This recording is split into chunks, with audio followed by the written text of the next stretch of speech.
देखो company create करने के लिए F3 टैब दे रखा है यहाँ पर, कंपनी इन्फो, पहले इसका नाम कंपनी इन्फो था, ओनली अब कंपनी किया गया। और पहले माउस का मूवमेंट बहुत कम था टेली के अंतर्गत, प्राइम में अब टेली को दोनों ही बेसिस पे बनाया गया, ग्राफिकली भी पर्टिकुलरली फोकस किया गया कि ऐसे यूजर जो कीबोर्ड का कम यूज करते हैं, माउस से ज़्यादा यूज करते हैं, वो माउस के माध्यम से इसको चला सके, और इसलिए इसमें मेन्यू सिस्टम दिया गया। यानी एक एप्लीकेशन में जैसा वर्ड प्रोसेसर में होता है, एक्सेल में होता है, ड्रॉपअप खुलते हैं, तो इस प्रकार से इसको डिज़ाइन डेवलप किया गया ताकि यूज़र आसानी से इसमें काम कर सके। साथ ही साथ नए कंसेप्ट के साथ रिप्रेजेंट हुआ, जैसे इसमें गो टू का बहुत अच्छा फीचर दिया गया, किसी भी ऑप्शन पे आपको जाना है तो आप गो टू कर सकते हैं यहाँ पर। तो गो टू से आप रिपोर्ट, लेजर, जीएसटी रिपोर्ट वगैरह, बिल वगैरह सब कुछ आप यूज़ कर सकते हैं, ओपन कर सकते हैं। पुराने वर्जन में ये नहीं था, तो टेली प्राइम को कई मायनों में अच्छा बनाया गया। साथ ही साथ इसका कलर, पहले कलर कहीं ना कहीं डार्क हुआ करते थे सेल्स के, परचेज के लेजर, हालांकि उसमें तुरंत पता चल जाता था, लेकिन फिर भी कहीं ना कहीं आंखों को हल्का सा चुभन वाला होता था, क्योंकि एक अकाउंटेंट जब काम करता है तो उसको बहुत ज़्यादा समय तक काम करना होता है। तो कलर में मामले में भी बहुत ही यानी अच्छा कलर यहाँ पे कॉम्बिनेशन किया गया ताकि आंखों को ज़्यादा इफेक्टिव ना हो। इस प्रकार का लाइट कलर कॉम्बिनेशन के साथ में टेली को रिप्रेजेंट किया गया है। तो हम यहाँ पर प्रेस करेंगे F3, ये विंडो आएगा, इसमें क्रिएट कंपनी पर हमें जाना है, एंटर करेंगे, ये कंपनी क्रिएशन फॉर्म हो जाएगा। कंपनी का मतलब कि हर दुकान, हर शॉप, जो भी हम काम कर रहे हैं जिस भी प्रकार का है वो कहीं ना कहीं अपने आप में कंपनी है। कंपनी कलेक्शन ऑफ डेटा यूँ कह सकते हैं हम, जैसे हमारी भी फर्म कहती है 5 लोग मिल गए तो पूरे कंपनी देने वाले हैं। तो यहाँ पर हम कंपनी बात करें तो विभिन्न प्रकार के काम होते हैं, उन सभी का कलेक्शन होता है, तो वो जिसमें हम चढ़ाते हैं उसको हम बोलेंगे कंपनी। तो कंपनी नेम जो भी, जिस भी नाम की आप कंपनी बनाएं वो दे देना। हम बना लेते हैं शुभम एकेडमी, न्यू नाम से बना लेता हूँ मैं, ठीक है। एड्रेस में आपको अपनी कंपनी का, अपनी संस्था का, शॉप का एड्रेस देना है। मेलिंग नेम और कंपनी नेम, मेलिंग में होता है कि जैसे हमने शुभम एकेडमी शॉर्ट में लिख रखा है एशिया एकेडमी, बहुत सारे नाम होते हैं, जैसे अपना संस्था का नाम GIST था पहले, तो GIST शॉर्ट में हम चलाते हैं, लेकिन फुल फॉर्म या पहचान कैसे होती है उस कंपनी संस्था की, तो वो मेलिंग नेम होता है, ठीक है। फिलहाल उस स्थिति में हमने एक ही नाम दे रखा कि मेलिंग नेम भी वही है और कंपनी, और कई मामलों में ऐसा होता है कि एक ही नाम होता है, यदि है डिफरेंट तो आप उसमें पूरा डिटेल डाल दीजिए। MG रोड सुजालपुर हम डाल देते हैं,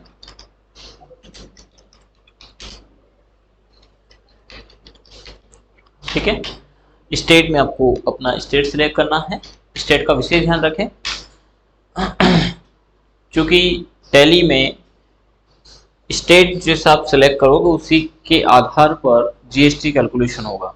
यदि हम स्टेट से अपने ही स्टेट में कोई माल या सर्विस बेचते हैं या खरीदते हैं तो GST में CGST और SGST लगेगा, और यदि हमारे स्टेट से हम अदर स्टेट वाली कंपनी, संस्था या पर्सन को माल बेचते हैं या खरीदते हैं तो IGST लगेगा।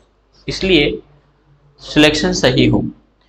पिन नंबर, आप अपना पिन नंबर यहाँ पे डाल दीजिए, telephone number, contact number, fax, email ID है तो वो आप डालिए, ठीक है। वेबसाइट है तो वो डालिए। फिनेंशियल ईयर 1 अप्रैल से हम लेते हैं, बुक बिगनिंग डेट भी हम 1 अप्रैल लेते हैं। बेस करेंसी हमारा रुपए है ही, एंटर करेंगे। रुपए का फॉर्मल नेम क्या है तो INR, इंडियन रुपीस, ये भी ध्यान रखिएगा। सॉरी, टैली का जो एग्जाम होता है टैली सॉल्यूशन के द्वारा, उसमें इस प्रकार के छोटे छोटे क्वेश्चन भी पूछे जाते हैं जब इन फ्यूचर आप एग्जाम देंगे, और आपके कॉम्पिटिटिव एग्जाम्स में बहुत जगह पूछा जाता है ना। ये है इसका सिंबल करेंसी का, और फॉर्मल नेम है INR, इंडियन रुपीस। एक्सेप्ट करेंगे। ये आता है कंपनी का प्रवेश द्वार, जिसको हम F11 से कॉन्फ़िगर करते हैं, ठीक है। तो यही सारी चीज हम टैली में पढ़ने वाले हैं, जिसके अंदर हम पढ़ेंगे मेंटेन अकाउंटिंग। ओनली अकाउंटिंग करते हैं, 2 प्रकार की टैली में अकाउंटिंग होती है, एक होता है ओनली अकाउंटिंग और एक होता है अकाउंटिंग विथ इन्वेंट्री। अकाउंटिंग के अंतर्गत यदि हम बात करें तो अकाउंटिंग के अंतर्गत माल और सेवाओं को क्रय करना और विक्रय करना, ये सम्मिलित है। वहां पर आइटम वाइज कोई डिटेल नहीं डलती है कि हमने 10 प्रोडक्ट ये लिए, इतनी की क्वांटिटी, इनका पर का रेट इतना है और इस पर इतना डिस्काउंट है, पर के ऊपर डिस्काउंट है। तो जहां पर आइटम के आधार पर अकाउंटिंग को मेंटेन करेंगे वो कहलाता है इन्वेंट्री। ठीक है, तो लगभग आज की जो डिमांड है उसके आधार पर, आइटम के आधार पर ही काम होता है। यदि हम सब अकाउंटेंट की बात करते हैं तो वैसे बाजार में जो चलता है, जो छोटे शॉप पर होते हैं उनको जीएसटी रिटर्न फिल करना होता है, तो वो क्या करते हैं कि अकाउंटिंग करवा लेते हैं और इन्वेंट्री नहीं करवाते। उनका कहना है कि हमें अपने यहाँ पे दुकान में कितना स्टॉक है वो ओवरऑल पता रहता है। लेकिन जो बड़ी शॉप हुई, बड़ी बिजनेस हुए, उनमें क्या होता है कि उनको अपडेट चाहिए रहता है कि हमारे यहाँ पर 3 गोडाउन है, 3 गोडाउन में किस गोडाउन में कितना माल है, दुकान में कितना माल है, कितनी कितनी क्वांटिटीज हैं, उनको रेट वगैरह क्या लगने वाला, वो सारे डिटेल उनको चाहिए रहता है। तो वहां पर इन्वेंट्री का यूज होता है। तो फर्स्ट ऑफ अभी तक हमने जो कुछ एंट्रियां की है वो सब अकाउंटिंग के बेसिस पे किया है, उनके बिहेव पे किया है। सेकंड फिर हम इन्वेंट्री पे चले जाएंगे और बहुत जल्द अब हम इन्वेंट्री पे जाने वाले हैं।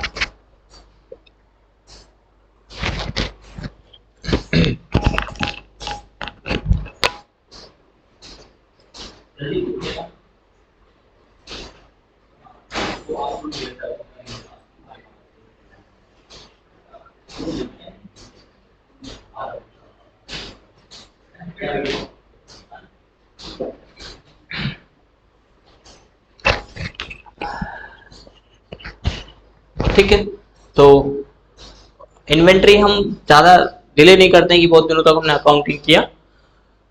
जब हमारा इन्वेंट्री स्टार्ट हो जाता है तो उसमें कुछ कंसेप्ट इन्वेंट्री के भी आते हैं, अकाउंटिंग के भी आते हैं, वो सब मिक्स करके चलना है और हमें सारा बैलेंस और प्रॉफिट लॉस और ये सारी चीज देख करके चलना है।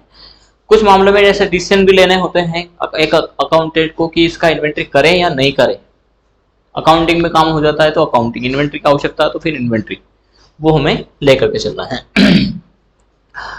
तो ऑप्शन है मेंटेन अकाउंटिंग, इसको हम यस रखते हैं और बाय डिफॉल्ट भी यस रहता है। फिर होता है इनेबल बिल वाइज एंट्री। जब हम सेल करते हैं, परचेज करते हैं, खासतौर पर जब उधार का करते हैं तो हर एक बिल का एंट्री हमें चाहिए, ताकि 10,000 का जैसे माल हमने उधार खरीदा है तो उस बिल के अगेंस्ट में उस पैसे को वापस हमें देना भी तो है। जब उधार आपने खरीदा है, 10,000 का माल खरीदा, उसमें से 8,000 आपने दे दिए, 2,000 शेष रहे हैं, तो बिल के आधार पर पकड़ में आएगा कि कौन से बिल का कितना बाकी था। उन बिल में भी क्रेडिट डे रहते हैं, टाइम पीरियड दिया गया कि 10 दिन के अंतर्गत आपको पैसा देना है।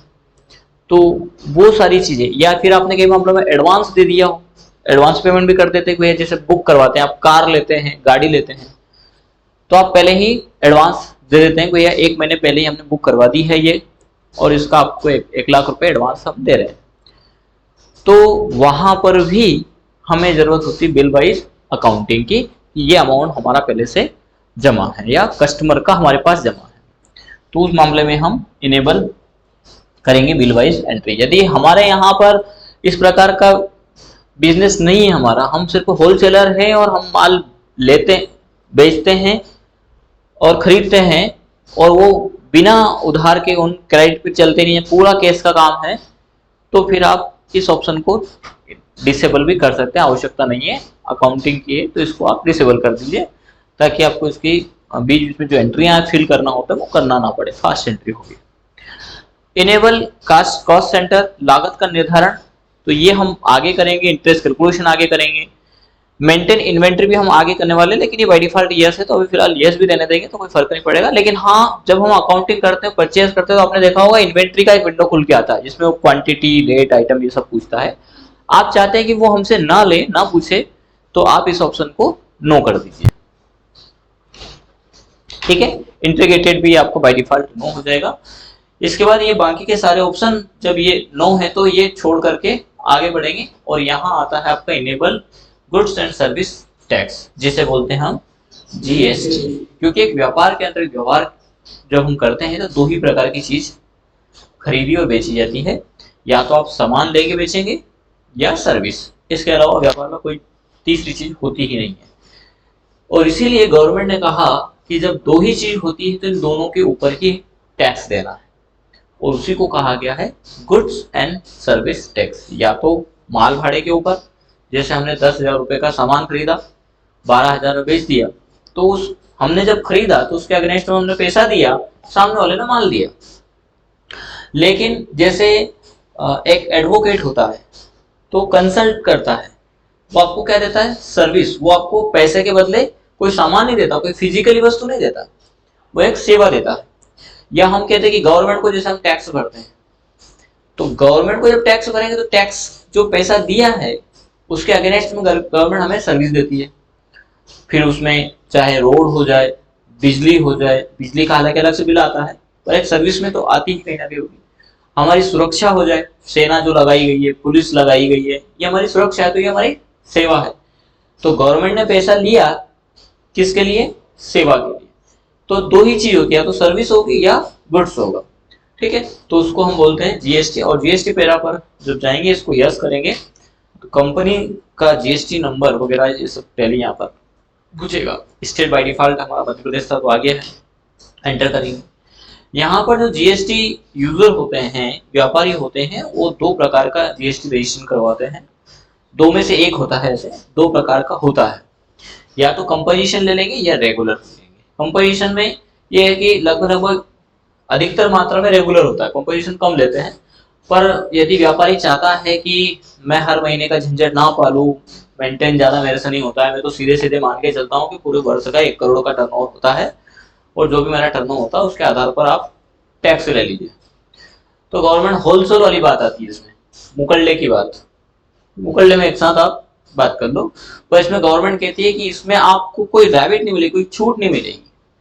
बीच में कई प्रकार की हमें छूट मिलती है, हमें जो है कि क्रेडिट मिलता है, टैक्स क्रेडिट मिलता है, तो बोले ये कुछ भी इसमें नहीं मिलेगा। तो इसमें सीधे सीधे आपको टैक्स भरना है, जो भी आपका ओवरऑल सोर्स बनता है, बेस बनता है, उसके बेसिस पर। बाकी व्यापारी चाहता है कि हमारी आय वैसे ही बहुत कम है, क्योंकि करोड़पति, लखपति, हजारपति अलग अलग प्रकार के पति हैं। अब करोड़पति का मेंटेन बहुत बड़ा होता है, लखपति 20 लाख से अधिक टर्नओवर वाले, तो वो 20 लाख टर्नओवर है लेकिन आय इतनी होती नहीं। बोले कि हम जैसे जैसे तो दुकान चला रहे हैं और एक साथ गवर्नमेंट की कोई छूट नहीं मिलेगी, टैक्स पर्टिकुलर भरना है। बोले कि हम तो हर महीने का काम कर लेंगे, जो भी हमें फायदा मिलता है वो लेने की हम कोशिश करेंगे।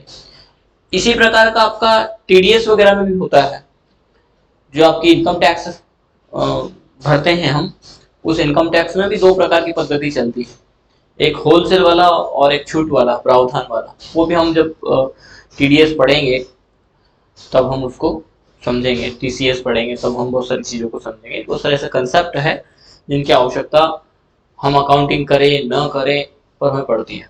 एक बिजनेस के अंतर्गत क्या चीज होती है वो भी हमें बहुत सारा कंसेप्ट टैली देता है। यदि आप कहीं अकाउंटिंग नहीं करते लेकिन आप इन फ्यूचर अपना बिजनेस स्टार्ट कर रहे हैं, तो टैली आपको कंप्लीट कंसेप्ट देता है।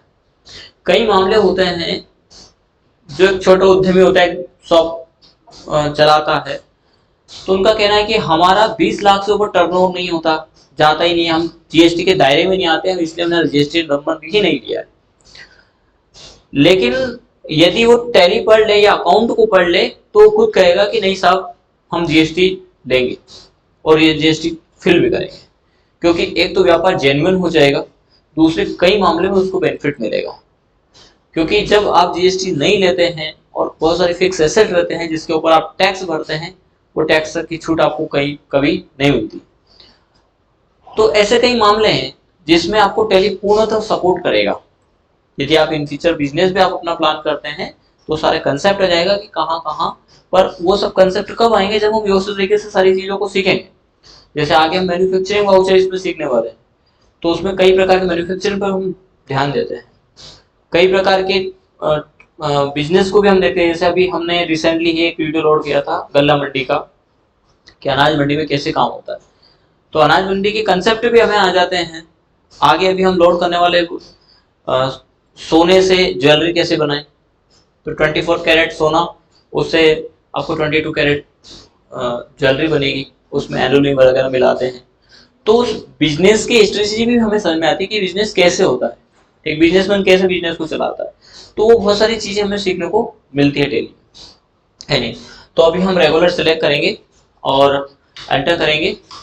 यहाँ पर जीएसटी नंबर आपको डालना होगा, तो अभी हम एक टेम्परेरी रूप से जीएसटी नंबर यहाँ पे डाल देते हैं। ये डमी है, पर कहीं किसी जीएसटी व्यापारी से भी मैच कर जाता है तो ये एक सिर्फ इत्तेफाक होगा, इसका कोई यूज करने से कोई लेना देना कहीं से कहीं तक नहीं है। ठीक है, ये भी शायद गलत बता रहा है, कोई नंबर में मिस्टेक हुआ होगा। ठीक है, शायद आपने बताया, आपने एंटर करेंगे। अब हमारा जो बिजनेस है यहाँ पर एडिशनल फीचर्स में दिया है set alter GST rate detail. यदि हमारा बिजनेस है और बिजनेस में एक फिक्स पर्टिकुलर रेट है जीएसटी का तो हम यहाँ पे फिल करेंगे, फिलहाल के लिए नहीं है। इसके बाद है enable tax liability advance receipt. Advance जब पेमेंट हम लेते हैं, जैसे कोई एडवांस बुक किया गया, कार बुक की गई तो उसमें एडवांस पेमेंट आया, उस मामले में हम एडवांस पेमेंट रिसिप्ट, आरसीएम हम आगे पढ़ने वाले हैं। जीएसटी क्लासिफिकेशन उसी के लिए है जिसको अनरजिस्टर्ड डीलर के लिए भी दिया गया आरसीएम, बहुत अच्छा कंसेप्ट होता है। तो अभी फिलहाल हमें इनमें कहीं नहीं जाना है, तो ये सारे ऑप्शन नो है और इसी में हम कंट्रोल ए कर देंगे। यहाँ पर भी ये ऑप्शन में आप एंटर करने की अपेक्षा कंट्रोल ए से एक्सेप्ट कर लीजिए। कहीं पर भी किसी भी विंडो में एक्सेप्ट करना है तो शॉर्टकट है कंट्रोल ए, तो एंटर करने से आप बच जाओगे। सारे 4-5 एंटर करोगे, समय लगेगा, ज्यादा अच्छा है। और खास तौर पर पहले से ही बना करके चलना फास्ट वर्क टैली के अंतर्गत, क्योंकि एक अकाउंटेंट बहुत फास्ट वर्क करता है, उसको बहुत सारी एंट्री करनी रहती है। धीरे धीरे चलोगे एंटर करके तो आदत ऐसी पड़ जाएगी, और ये मानवीय स्वभाव है, जैसे हमारी आदत पड़ जाती है टेढ़े बैठने की तो हम टेढ़े ही बैठेंगे। नहीं, अभी सीधा नहीं हो बट है पर मतलब रूटीन बता रहा हूँ कि ये हमारा रूटीन होता है। मेरा आज तक टाइपिंग अच्छा स्पीड नहीं बन पाया, कारण है क्योंकि मैंने टाइपिंग स्पीड नहीं किया, मैं ऐसे रूटीन से करता रहा। अब यदि चाहता भी हूँ कि स्पीड बढ़ा तो नहीं बढ़ेगा, क्योंकि अब टाइपिंग करने बैठूंगा मुझे पता लगता है कहाँ स्टूडेंट को सिखा रहे हैं टाइपिंग और हम खुद सीख रहे हैं।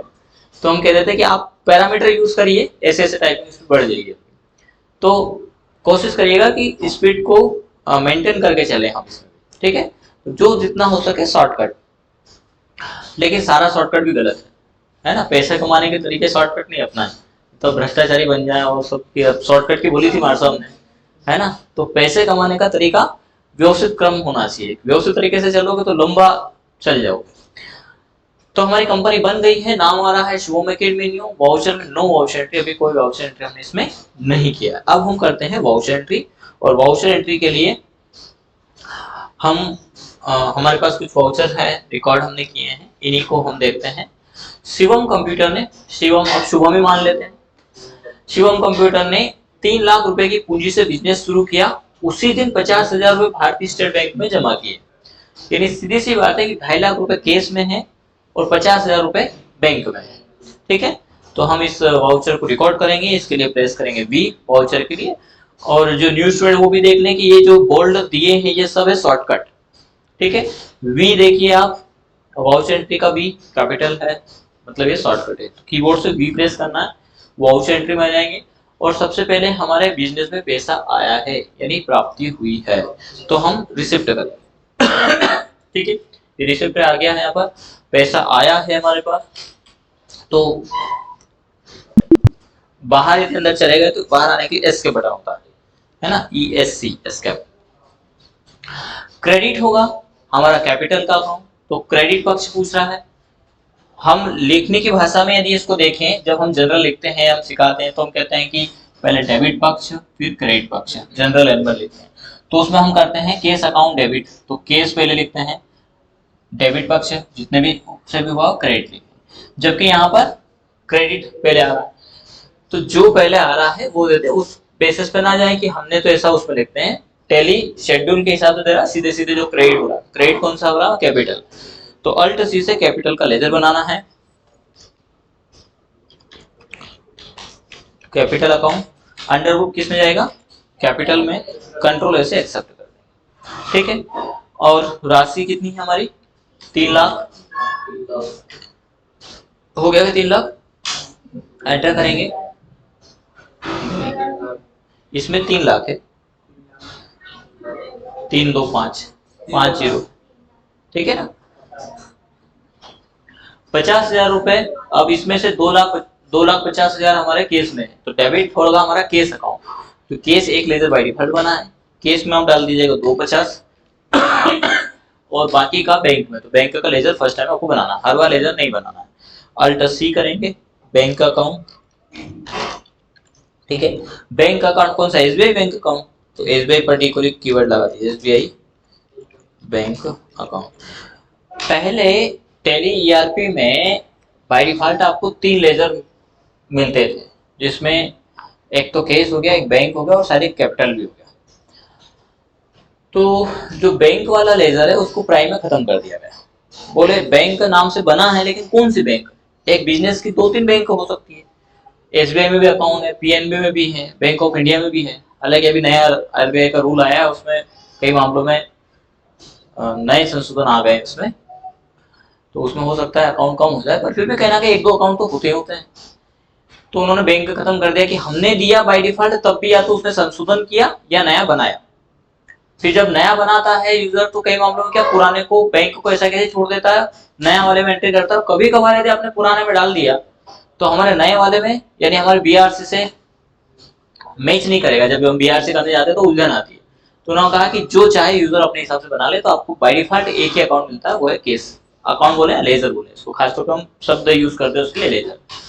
तो एसबीआई बैंक का अकाउंट और अंडर ग्रुप जाएगा ये बैंक, ठीक।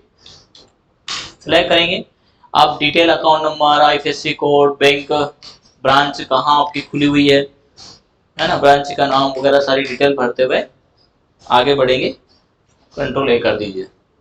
तो ये हमारा 3 लाख रुपए से एक अकाउंट डेबिट हुआ, दूसरा क्रेडिट हो गया, यानी कैपिटल हमारा क्रेडिट हुआ है और केस और बैंक डेबिट हो गया है, ठीक है। कंट्रोल ए से एक्सेप्ट कर लेंगे।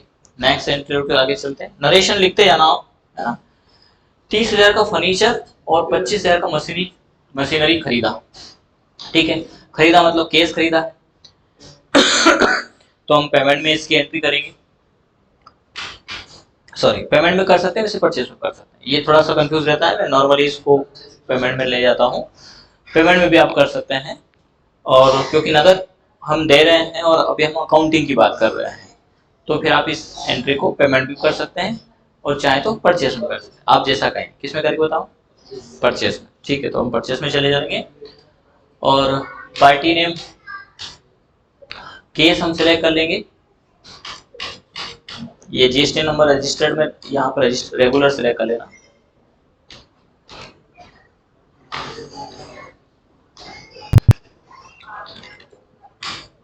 कंट्रोल ए से एक्सेप्ट करेंगे और यहाँ पर भी जो तरीका है वो अभी आप कंट्रोल एच प्रेस करके एज ए वाउचर सिलेक्ट कर लेना।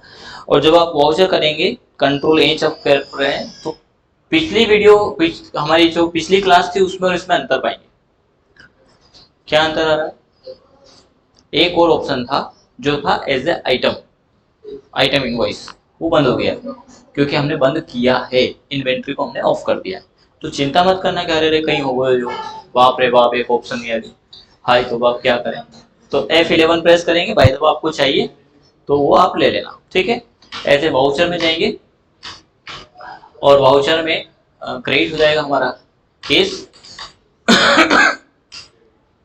कंट्रोल ऐसे एक्सेप्ट कर लेते हैं। कितने की बात हो रही है,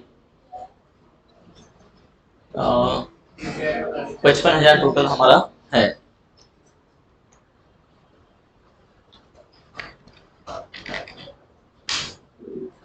डेबिट हो जाएगा हमारा, एक तो फर्नीचर खरीदा और क्या मशीनरी, 30,000 का फर्नीचर है, बाकी का मशीनरी है।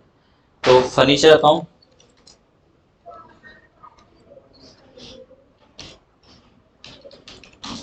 फर्नीचर का लेजर बनाएंगे और फर्नीचर आ जाएगा हमारा फिक्स में और कंट्रोल ए से एक्सेप्ट करें। ध्यान रखिएगा, यदि जो हम खरीद रहे हैं उस फर्नीचर में बिजनेस ही फर्नीचर का है, तो फिर फिक्स एसेट नहीं आएगा।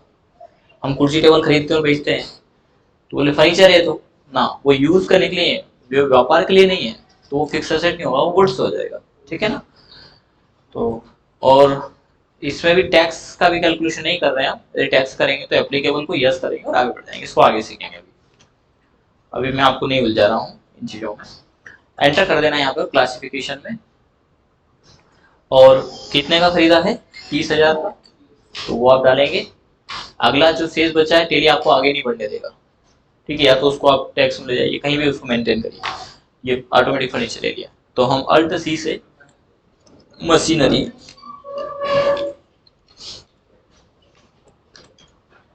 मशीनरी NARY क्या आता है, नरी होता है NORY, NARY, अभी भी कहीं ना कहीं मिस्टेक, देख लेना, देख लेना, वो कर लेना कहाँ क्या है। मशीनरी अकाउंट, ये भी आ जाएगा हमारा फिक्स एसेट, कंट्रोल ए से एक्सेप्ट कर लेंगे, एंटर करेंगे, और ये दोनों तरफ 55 आ गया है, नरेशन डाल करके एक्सेप्ट कर, ठीक, ये हो गया। इसके बाद 55,000 का हो गया, 20,000 रुपए का सामान नगद खरीदा, तो ये हमारा परचेज में जाएगा, ठीक है, नगद खरीदा यानी केस अकाउंट, ठीक है, क्या बोल रहे हैं, कितने का खरीदा है, 20,000 का, तो 20,000 रुपये हम डालेंगे इसमें। इन एंट्रियों को नंबर वाइज आप चाहो तो अपने पास लिखते हैं ना, अल्ट सी से लेजर बनाएंगे परचेज का, परचेज अकाउंट, परचेज जाएगा अंडर ग्रुप परचेज के, एंटर करेंगे, एंटर करेंगे और एक्सेप्ट कर लेंगे। नेक्स्ट एंट्री 25,000 का सामान बेचा, कर लेंगे इस एंट्री को, ठीक है, फिर भी एक बता देता हूँ सेल्स की एंट्री, सेल्स में जाएंगे, बेचा है, यदि आप चाहें ऐसे आप as a accounting as a voucher करना चाहते हैं, इनवॉइस नहीं करना चाहते हैं तो एज ए वाउचर से लेकर देना, और बेचा है यानी केस अकाउंट डेबिट हो जाएगा, कंट्रोल ए से एक्सेप्ट करेंगे, कितने हजार का, 25,000 का, 20 में खरीदा, 25 में हमने बेच दिया, ठीक है, और क्या किया, सेल, तो अल्ट सी से सेल्स का लेजर बनाना, सेल से जाएगा अंडर ग्रुप सेल्स के, कंट्रोल ए से एक्सेप्ट करेंगे, एस्केप से बाहर आना है, गेटवे ऑफ टेली पर, यहाँ पर एक तो केस को चेक करने के लिए DAC प्रेस करेंगे, तो केस इन हैंड में हमारे पास है 2 लाख रुपए, 3 लाख से बिजनेस स्टार्ट किया था शायद हमने, है ना, जिसमें 2.5 लाख इसमें था, 50,000 जा चुके हैं, और बैंक के हमारे पास एज इट इज 50,000 रुपए है, क्लोजिंग हमारे पास 250 आ रहा है, क्लियर है मामला। इसके अलावा क्या चेक करेंगे, एक चेक करेंगे बैलेंस शीट, डी प्रेस करेंगे, बैलेंस में कैपिटल लगाया था 3 लाख रुपए का, करंट लाइबिलिटी देनदारी है 5,000 रुपए, सॉरी 5,000 की नहीं है, वही तो प्रॉफिट एंड लॉस में 5,000 रुपए। इसके बाद फिक्स एसेट है 55 का, और करंट एसेट हमारे पास 250, ठीक है।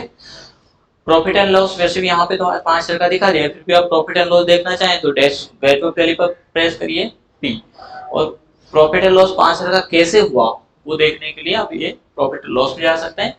हमने परचेज किया था 20,000 रुपए का, और उसी को बेच दिया हमने 25,000 रुपए, 5,000 का प्रॉफिट निकल गया है। डिटेल देखने के लिए अल्ट प्लस F1 प्रेस करेंगे तो परचेज में दिखा देगा और सेल्स में दिखा देगा, ठीक है, यानी और भी आइटम यदि होंगे तो अब एक एक एंट्री हमारा ये दिखा देगा, ठीक है।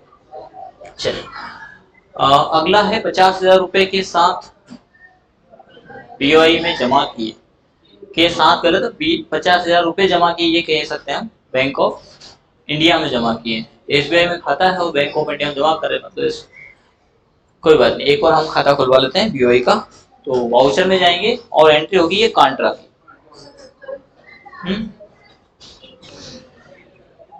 25,000 का सामान नगद बेचा, इसका 50,000 रुपए बैंक में जमा किए,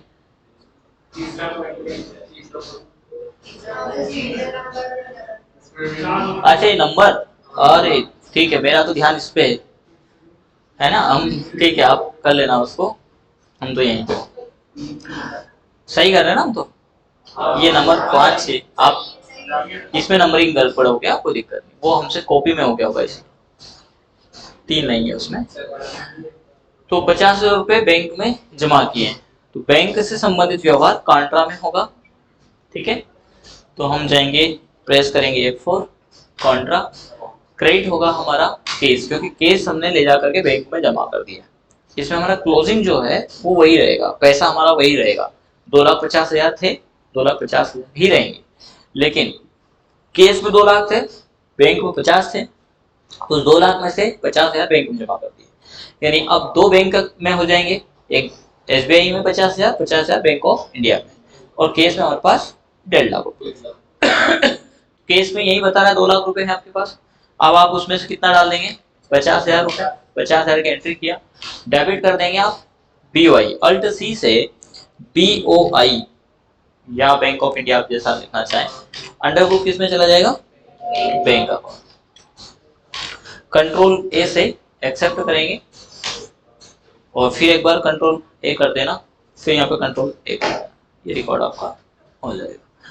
नेक्स्ट, अब इसको भी चेक कर लेते हैं फिर एक बार। बहुत आराम से चल रहे हैं आज।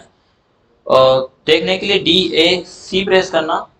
केस में आपके पास 1,50 बचा है, बैंक में आपके पास दोनों बैंकों के साथ BOI में 50,000 है, SBI में 50,000 है, टोटल कितना हो गया बैंक में 1 लाख रुपए। क्लोजिंग देखें तो 2,50,000 आएगा।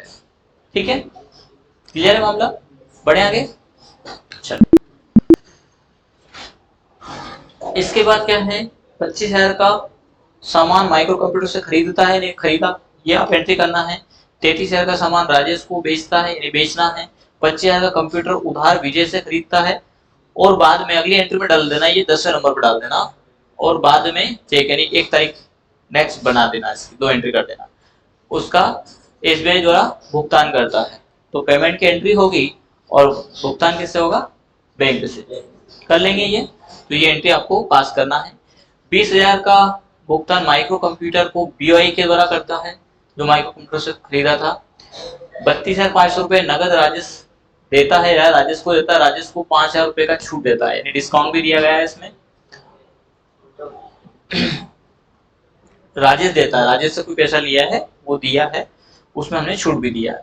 50,000 का सामान कंप्यूटर वर्ल्ड से उधार का खरीदता है, यानी खरीदा है। 30,000 का सामान राजेश को उधार में बेचता है या बेचा है, तो बेचता है ऐसे शब्द थोड़ा हिंदी में लिखने में ऐसा कर दिया है, बेचा हम ऐसा ही कह देंगे समझने के हिसाब से।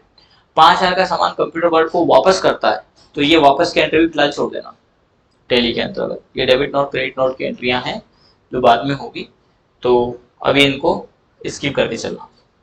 वापस करने वाली 15,000 का सामान माइक्रो कंप्यूटर से खरीद कर राज कंप्यूटर को 16,500 में बेचता है, मतलब परचेस की भी एंट्री है इसमें और सेल्स की बात में। ठीक है, 5,000 का सामान राज कंप्यूटर वापस करता है, ये भी छोड़ देना, अभी फिलहाल स्किप करके चलना। 25,000 में और 10,000, 25,000 में बोल दिया, 25,000 SBI में और 10,000 बैंक ऑफ जमा किया, यानी 35,000 की एंट्री है। अच्छा, दोनों को एक साथ करना है, तो ये एक नया कंसेप्ट बता देता हूँ आपको। एक ही उस दिन हमने दोनों बैंक में जमा किए, यानी 35,000 रुपए, तो सीधा सा है, वाउचर में जाएंगे, कॉन्ट्रा में जाएंगे, केस हमारा क्रेडिट होगा कितने से, 35,000 रुपए से, और डेबिट होगा BOI। पहले हम ले लेते हैं, BOI में कितना डाला है ना, BOI में 10,000, 35,000 तो टोटल है हमारा, 50,000 कहाँ से, BOI में 10,000, तो 10,000 यहाँ डाल देना, एंटर करेंगे। नोट की एंट्री वगैरह भी करते चलना चल, तो कितने कितने की कौन कौन से नोट थे, बैंकों में भी होता है। और अगला आ जाएगा SBI, तो ये इस प्रकार से एंट्री हो जाएगी। ठीक है, तो ये एंट्री आपको पास करनी है सभी आगे की। ठीक है, इनके नंबर 25, 26 इस प्रकार से 36 एंट्रीज है, जिनको हम अब थोड़ा सा छोटा कर देते हैं।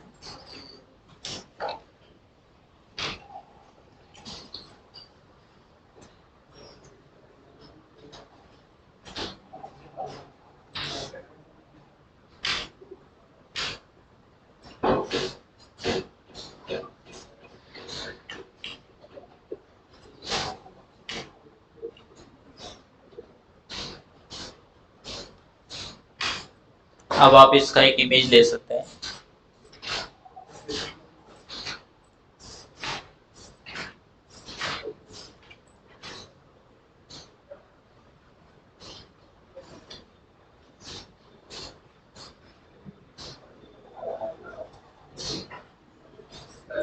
हम्म, रुको थोड़ा सा और मैं छोटा कर दूं हल्का सा, तो एक उसमें ही आ जाएगा। वो अगले पेज पे पहुंच गया।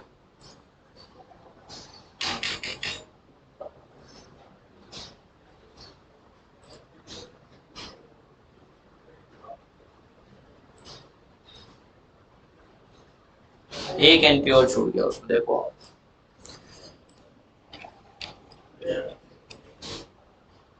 अब नहीं, आपको अब ऐसे ही लेना पड़ेगा। ठीक है, एक ही इमेज में पूरा फोटो आ जाएगा। अच्छे से आ रहा है कि नहीं आ रहा है?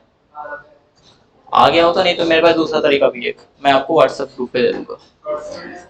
ठीक है, तो आज के लिए इतना।